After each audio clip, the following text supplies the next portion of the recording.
दोस्तों, आज की कहानी है ननद जी। अगर आप जैसी ननद हर घर में हो तो कोई भाभी दुखी ना रहेगी।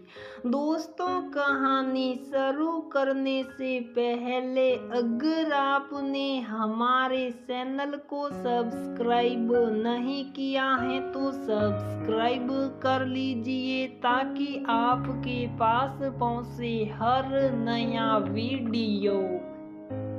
आज दोपहर में रूप की ननद निशी और नंदोई नितेश घर आने वाले थे तो रूप सुबह से तैयारियों में लगी हुई थी, क्योंकि कुछ भी गड़बड़ हुई तो सबके गुस्से का शिकार उसको ही होना होता। रूप और अबे की शादी 6 महीने पहले ही हुई थी।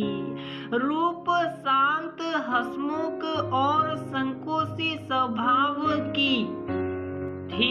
इसके विपरीत उसके पति अबे और सास का मानना था कि बीवी और बहू की लगाम कस कर रखनी चाहिए, जबकि ननद और ससुर जी बहुत ही व्यवहारिक और हंसी खुशी रहने में विश्वास रखते थे। लेकिन अफसोस कि पूरे घर में दबदबा सिर्फ सास और अब्बे का ही चलता था। दोनों अगर किसी की सुनते या बात मानते तो वो सिर्फ नितेश का ही, क्योंकि वो इस घर के दामाद थे। दोपहर में निशी और नितेश जी घर पर आए।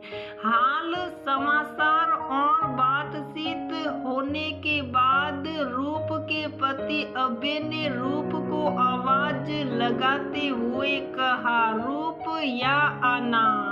आवाज सुनकर रूप भागती हुई हॉल में पहुंची तो अबे ने कहा, जाओ जाकर सबके लिए खाना लगा दो। जवाब में रूप ने सिर्फ हम कहा और वहां से चली गई। रूप के साथ सबके व्यवहार को उसके नंदोई नितेश बड़े ध्यान से देख रहे थे। रूप सिर्फ सबके सवालों के हाँ ना का ही जवाब देती और वहां से अपने कमरे में चली जाती। खाना खाने के बाद नितेश ने कहा, भाभी जी कमाल का स्वादिष्ट खाना बनाया आपने, पेट भर गया लेकिन मन नहीं। क्यों भाई साहब, सही कह रहा हूं ना मैं, आपकी तो किस्मत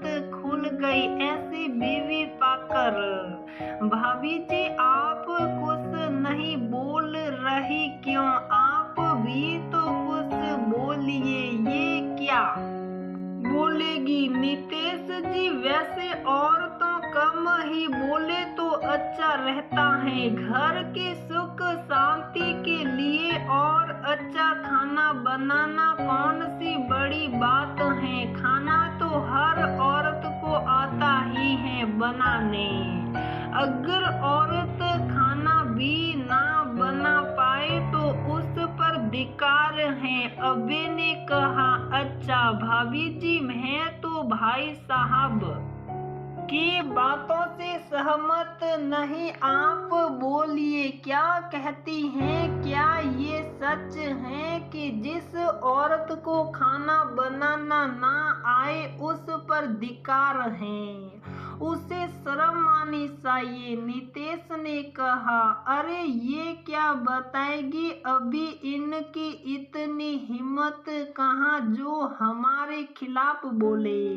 पतियों के खिलाफ वो औरतें बोलती हैं जिनकी लगाम कस कर नहीं रखी जाती। सुखी वैवाहिक वैवाहिक जीवन उसी व्यक्ति का है जिसने अपने बीवी की लगाम कस कर रखी है। अभय ने कहा। इतना सुनते ही निशी और नितेश एक दूसरे को देखने लगे, क्योंकि नितेश इस तरह के विचार ना ही रखते थे, ना ही रखने वालों से सहमत रहते थे। तब नितेश ने कहा, अब समझा।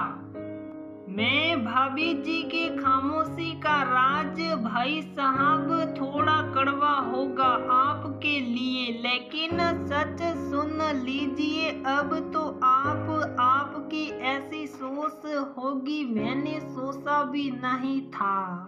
6 महीने हुए हैं आपकी शादी को, सिर्फ देखकर कौन कहेगा भाभी जी के चेहरे पर एक मुस्कुराहट नहीं। डर डर कर काम किए जा रही हैं कि कहीं कोई गलती ना हो जाए। अगर आप जैसी सोच मैंने भी रखी होती तो आज निशी के चेहरे पर ये मुस्कुराहट ना रहती। आप भूल रहे हैं शायद कि निशी को भी खाना बनाना नहीं आता था, लेकिन इस बात को लेकर ना मैंने ना मेरे घर वालों ने कभी भी एक शब्द नहीं कहा। निशी को पूछ लीजिए शायद तो अपनी बहन से। आपने एक इंसान से शादी की है, जानवर से नहीं, जो लगाम लगाने की जरूरत पड़े। सुखी वैवाहिक जीवन का राज बीवी की लगाम कसकर रखना नहीं, बल्कि उसके दिल में प्यार का रास्ता बनाकर खुद वहां बसना होता है। पत्नी को अगर प्यार और सम्मान दिया जाए तो वो खुद ही पति को देवता बनाकर पूजती है। वो हर बात सुनती समझती है। अरे नितेश जी, आप तो नाराज हो गए, मेरा वो मतलब नहीं था। और आप कहाँ रूप की तुलना निशी से कर रहे हैं, दोनों में बहुत फर्क है। अभय ने कहा। अच्छा, क्या फर्क है जरा जानू तो। यही ना सिर्फ कि निशी आपकी बहन, लेकिन भाई साहब एक चीज जो दोनों में समान है और वो कि दोनों ही औरतें हैं, तो सम्मान पर दोनों का ही समान अधिकार है। चाहे औरत किसी भी माँ, बहन या पत्नी हो भाई साहब, एक पति अपनी पत्नी के दिल में डर पैदा करके उसको चुप तो करा सकता है, लेकिन तब उस इंसान के लिए पत्नी के दिल में सम्मान और प्यार नहीं रह जाता। लेकिन अगर आपने औरत को प्यार सम्मान दिया तो उसके दिल में आपके लिए प्यार और सम्मान बढ़ जाता है। उम्मीद करूंगा कि मेरी बात समझ आ गई होगी आपको, और अब आप लगाम कसने की बजाय दिल में बसने के रास्ते बनाएंगे। तभी नितेश की नजर पास बैठी अपनी सास पर पड़ी। उनको देखते ही नितेश ने कहा, क्यों माँ जी, सच कह रहा हूँ ना। औरत होकर कम से कम आपको तो ये बात भाई साहब को समझनी चाहिए थी। नजरें झुकाए रूप की सास बस चुपचाप देखती रही।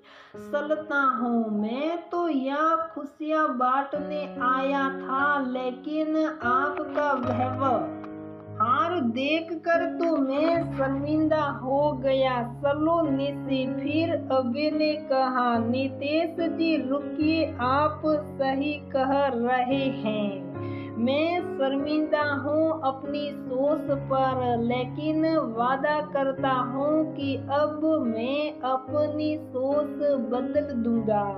रूप को पूरा मान सम्मान मिलेगा इस घर में। तभी रूप ने कहा, जीजा जी आपकी पसंदीदा कॉफी रेडी है, आइए गुस्सा छोड़िए। नितेश जी और अबे मिलकर कॉफी पीने लगे। तभी रूप ने निशी को धीरे से धन्यवाद कहते हुए कहा, दीदी अगर आप जैसी ननद हर घर में हो तो कोई भी भाभी दुखी ना। निशी ने रूप का हाथ पकड़ते हुए कहा, भाभी आपकी तरह मैं भी किसी की बहू पत्नी भाभी हूँ। मैं जानती थी कि मेरे समझाने का असर भाई और माँ पर नहीं होगा और मुझसे आपका ये मायूस चेहरा भी नहीं देखा जा रहा था।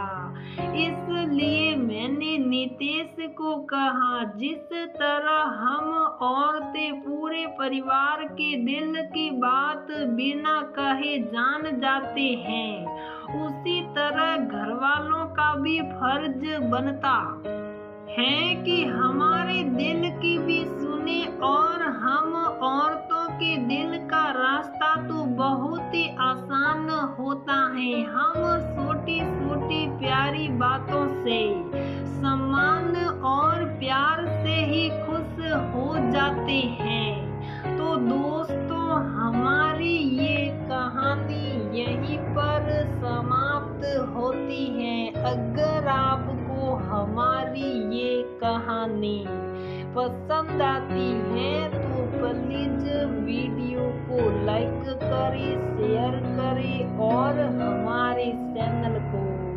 सब्सक्राइब जरूर करें।